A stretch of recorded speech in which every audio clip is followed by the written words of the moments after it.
Maligayang pagbabalik sa Good Morning Boss para nga sa inaasam nating greater transparency sa gawain ng gobyerno at para sa malayang pagbibigay ng informasyon. Ito na nga, hinihintay na nga ang pagpasa ng bill sa Senado at sa Kongreso nitong FOI bill. Sandro, ito nga yung Freedom of Information bill. At para sagutin ang ating mga katanungan, makakasama natin si Attorney Nepo Malaluan, ang co-convenor ng Right to Know Right Now. Good morning, sir. Good morning, Attorney. Yes, Morning, magandang umaga, Sandro and Carla. Yes, Attorney, siguro to start off, nakikita naman natin talaga na yung palasyo ay talagang, yung suporta nila para dito sa FOI bill ay talagang pursigido sila na i-push nga ito. Ano naman po ang masasabi nyo about this? Well, we definitely welcome itong pagtutulak ng Malacanang din na maipasa itong panukalang batas na ito. Ilang bagay ang sinisimbolo niyan. Una ay napakalaking tulong yan yung proseso dito sa mababang kapulungan that historically ay doon nagkakaroon ng pagbagal doon sa proseso. So with the clear support of Malacanang, nakikita natin yung mga stakeholders from both the government and the non-government sector ay magkasamang nagtutulak nito. Pangalawa ay yung pagkilala ng kasalukuyang administrasyon ng kahalagahan na maipasa ang panukalang batas na ito. Ito ay napagkukunan ng mas malaking tsansa o posibilidad na talagang after more than a decade of waiting for this law ay finally baka maipasa na itong Freedom of Information Act. Yes, sir. For the benefit of our viewers at sa mamamayang Pilipino, syempre, medyo confused po sila. Ano po ba itong FOI bill at ano po bang magandang epekto nito para sa ating mga kababayan? Kinikilala ng ating saligang batas yung karapatan ng mamamayan na kumuha ng mga dokumento, records ng mga kontrata, transaksyon at saka gawain ng gobyerno.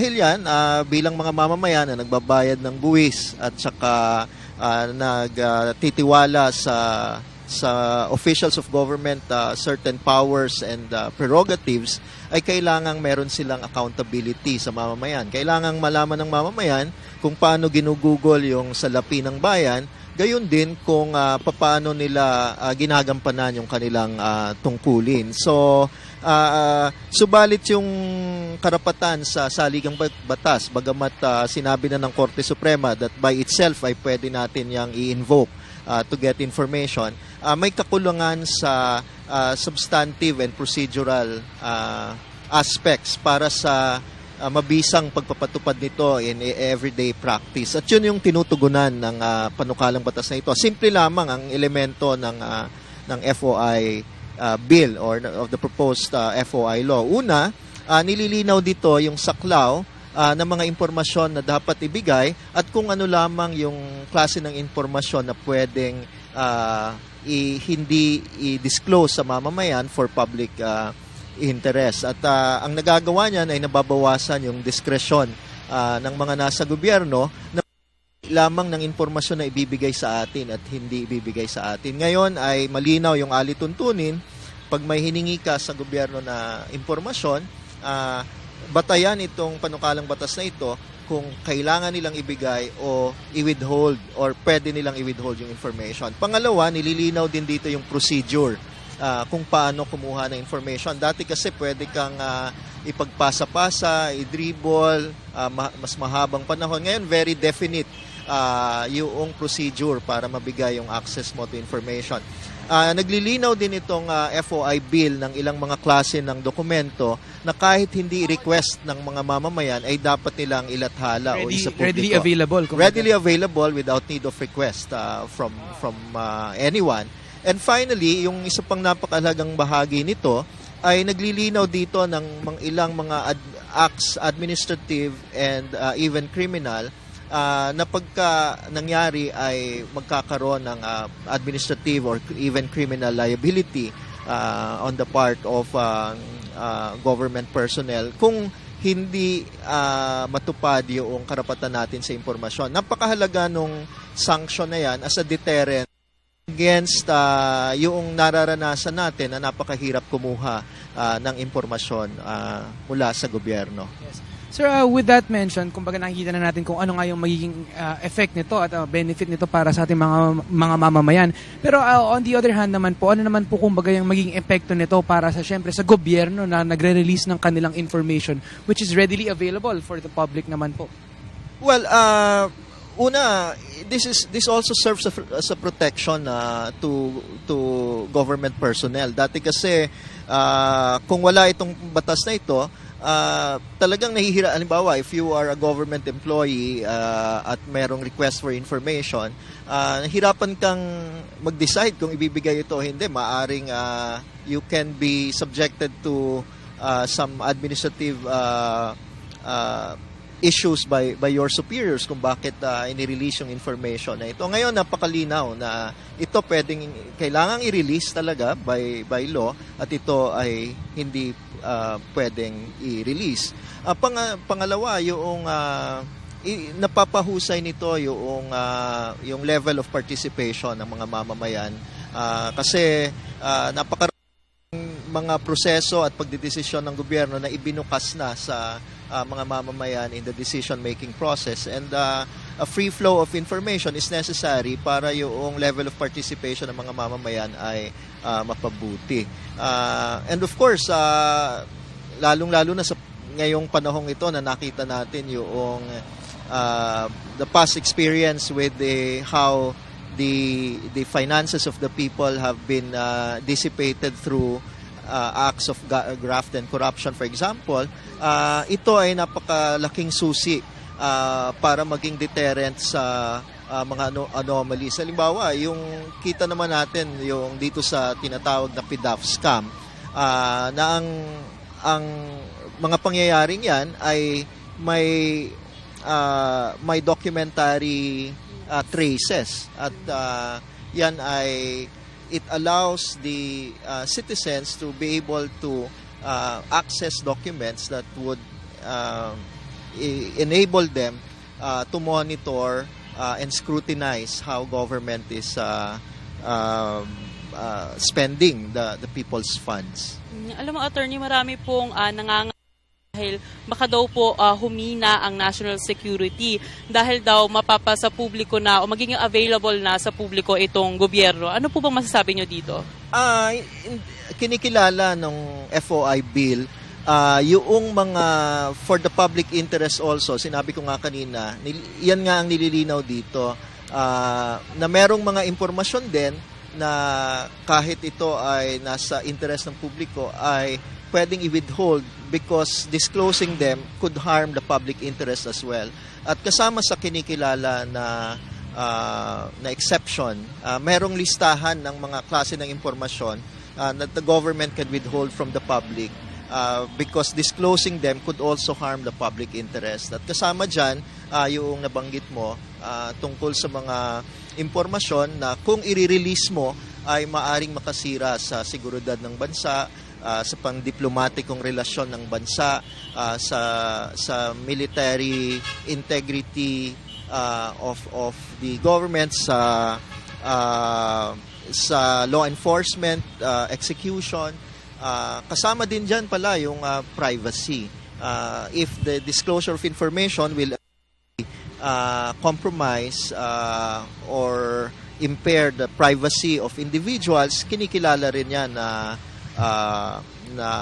exception. So, malinaw yon dito sa panukalang batas na ito. Protektado yung mga ganyan na interest. Yes, actually, sir, I was about to ask nga about kumbaga yung mga paycheck po ng mga government officials as well as the yung budget liquidation report ng agencies of the government. So, these are part of the disclosed information that they're not supposed to release to the public? No, yung mga liquidation reports that's clearly of public concern kung paano for the ginastos paychecks yung naman po. Yung paychecks because they represent also a disbursement of fund ay pwede rin niyang makuha. Okay. Yung kasama kasi yan sa budgetary expenditure at lahat ng classes of budgetary expenditure unless disclosing them would disclose, for example, a matter of national security, yun ay hindi pwedeng i-disclose. But per se, yung paggastos ng government funds, whether it is for a contract, a transaction, or even for salaries, ay that is available. Pero dito rin kinikilala na may sensitive personal information na pwedeng hindi ma-disclose. Halimbawa, dun sa dokumento nabanggit mo yung paycheck, for example. Kung ang dokumentong pinaglalagyan nun ay includes sensitive personal information about the person receiving the paycheck, yun ay pwedeng tanggalin dun sa ilalabas na information. Pero posible po ba magkaroon ng separate entity? Po ito pong mga sinasabi ng halimbawa sa, kunyari po, yung bawat ahensya na nagsusuri po ng FOI bill. Doon sa panukalang batas ay meron dong tinatawag na Freedom of Information Manual, kung saan nakapaloob doon kung ano yung mga information na kailangang ibigay sa mamamayan for the implementation of this law. And for the effective implementation of this law, maaari ngang ang mga ahensya, as part of its administration of the FOI bill, will have dedicated personnel to implement the Right to Information Act. I'm sure naman, attorney, ngayon ang question sa mga minds ng ating mga manonood ay syempre, paano naman natin malalaman na totoo nga itong mga figures na nire-release natin para sa access ng public? Kasi alam naman natin na it has happened in the past that it's very easy to alter these digits or these numbers and the information that is given out to the public para syempre maiba na rin po yung storya. Pero paano natin malalaman, how do we verify kumbaga na totoo nga itong mga nire-release nila? Actually, the transparency and access to information is also your mechanism to check on the accuracy and the truthfulness of the information. Kasi pagka nakatago yan, yung mga nakasulat dyan ay hindi na scrutinize, hindi dumadaan sa scrutiny. Samantalang kung yan ay accessible to the public, the verification of the information and the integrity of the information can be subjected to various scrutiny. Yes. By kahit yan ay by academics, kahit yan by ordinary citizen, kahit yan by journalists, kahit other government agencies. So totoo na the information itself ay hindi, FOI does not guarantee the truthfulness of the information, but by making this public ay mas malaki yung pagkakataon na matingnan, mas scrutinize kung may katotohanan ba, ma-challenge yung ilang information kaysa sa nakatago, hindi nakikita ng nakararami. Yun ang pwedeng sabihin mo na you can change the content of the information and nobody will know that has happened. Yes, oo. Sir, ano naman po ba paano po ba made-deny ang isang, kumbaga, request ng isang mamayan o isang grupo sa paghingi ng public document? Dito sa panukalang batas na ito ay malinaw na. Dati kasi nga ay napakalawak ng discretion on the part of government agencies na timbangin, bibigay ko ba ito o hindi. Ngayon, hindi na ganon hindi na pumapasok sa napakalawak na diskresyon. Ang kailangan niya, kung i-deny yung isang request for information, ay kailangang malinaw na nakapaloob yun into one of the listed exceptions. Malinaw na yon. So, kagaya nung nabanggit mo kanina, if disclosing it will impair the national security, diplomatic relations, or the national defense of the government, if it will impair the execution of a law enforcement operation, for example, if it will unduly compromise the privacy of an individual, ito, yung mga batayan na yan to deny the information ay malinaw na nakatukoy dito sa batas na ito. At yun lamang ang pwedeng maging dahilan kung mag-imbento ka ng ibang kadahilanan ay maaari kang maging liable administratively or even criminally. And sir, siguro gusto ko naman matanong, ano po bang aasahan natin sa mga mangyayari today? Siyempre, we know that there's something gonna happen regarding the FOI bill today. So what are the people to expect with what's gonna happen? Well, ngayong hapon ho ay isang napakahalagang development in the legislative process will be the passage of ng Senado sa ikatlong pagbasa or yung tinatawag na third reading of a bill sa Senado. Ang ibig sabihin ho niyan ay yung bersyon ng Senado ay pasado na at hinihintay na lamang niya yung counterpart measure ng House of Representatives. Yung House of Representatives ay ngayon ding hapon ay magkakaroon ng pangatlong technical working group. So, to consolidate the different versions in the House of Representatives.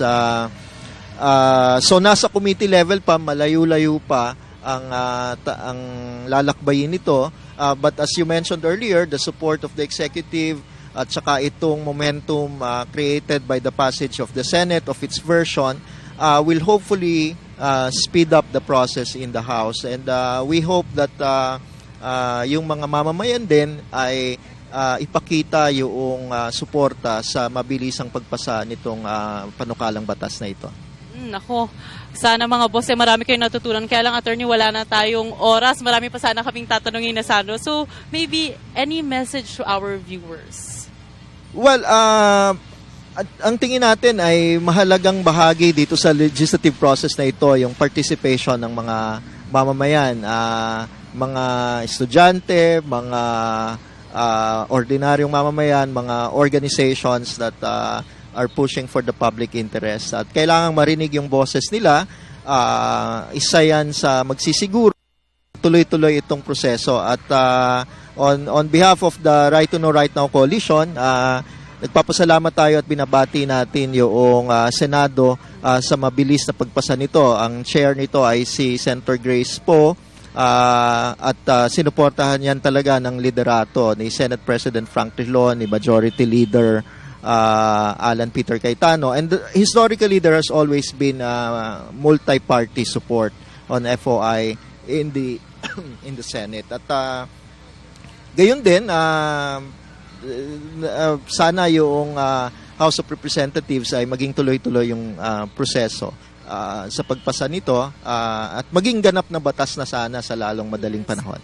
Totoo yan. Maraming salamat, Attorney Nepo Malaluan, ang co-convener sa Right to Know Right Now. Maraming pong salamat sa ibinahagi niyo sa aming impormasyon about the FOI bill. Siyempre sir, thank you for being with us this morning. Thank you sir. Salamat din.